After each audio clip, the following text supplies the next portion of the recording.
안녕하세요. 오늘 저희가 같이 살펴볼 자료는요.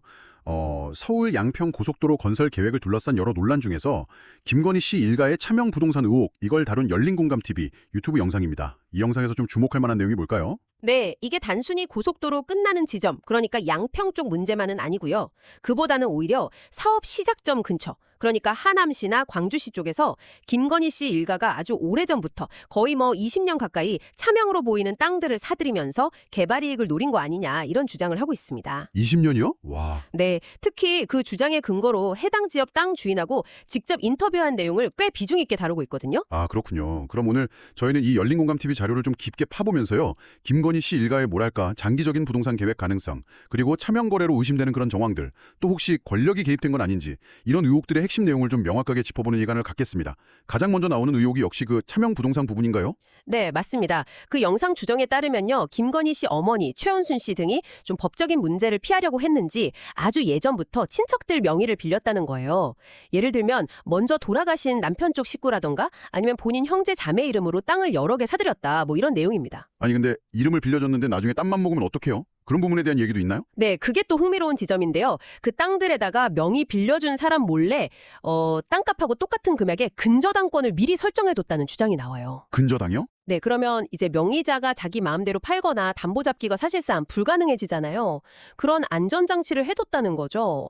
어떻게 보면 법의 허점을 좀 이용한 거 아니냐, 굉장히 치밀하다, 이런 지적이에요. 단순히 이름만 빌린 게 아니라 그런 장치까지 미리 해뒀다면 이건 상당히 계획적으로 보이는데요. 근데 이게 최근 몇 년 사이의 일이 아니라는 거죠? 네, 그게 중요합니다. 고속도로 종점 변경 문제 이게 막 시끄러워지기 훨씬 전에요.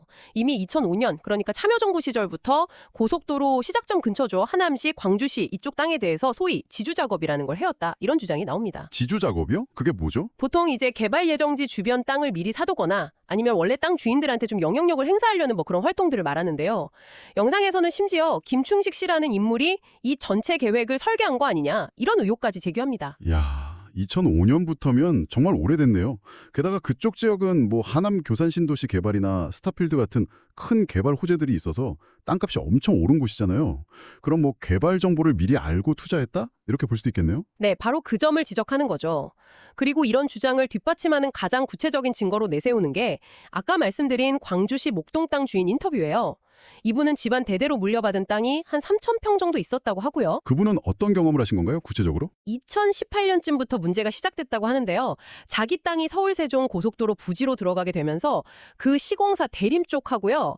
또 특정 정치인, 영상에서는 홍모 의원이라고 나오는데 이쪽에서 계속 압력을 넣더라는 겁니다. 주변 시세가 평당 한 300만 원 넘는데 자기들한테는 평당 20만 원에 팔아라. 이런 식으로요. 아니면 같이 사업하자. 이런 제안도 받았다고 하고요.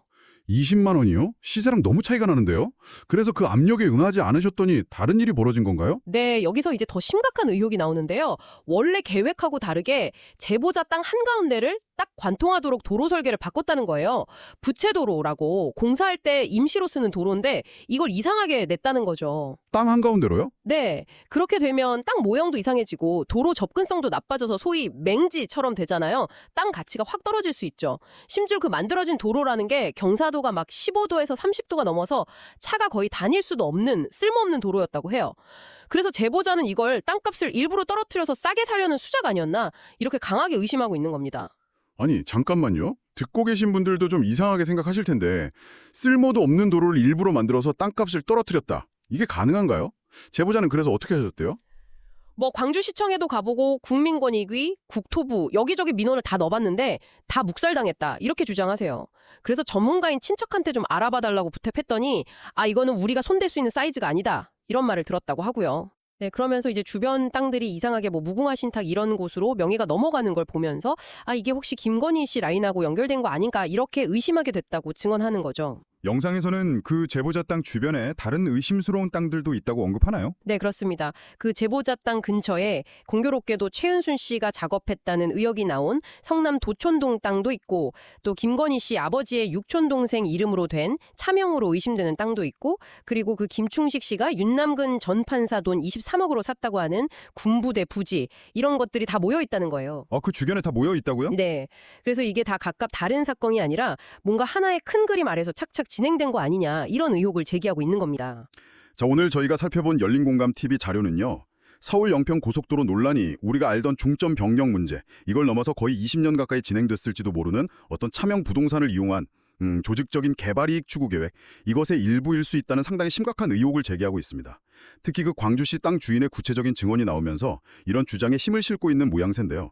물론 이건 해당 매체의 주장이고 저희가 사실관계를 판단할 수는 없다는 점 다시 한번 말씀드립니다. 조금이라도 사실이라면 어떻게 특정 공공개발 사업을 둘러싼 이런 의혹들이 정권이 여러 번 바뀌는 동안 거의 20년 가까이 계속될 수 있었을까요? 어쩌면 공적인 개발 정보가 특정 세력에게 미리 흘러들어갈 수 있는 그런 구조적인 문제는 없는지, 그리고 그 과정에서 개인의 재산권은 어떻게 이렇게 쉽게 침해될 수 있는지 한 번쯤 같이 고민해 볼 필요가 있지 않나 싶습니다.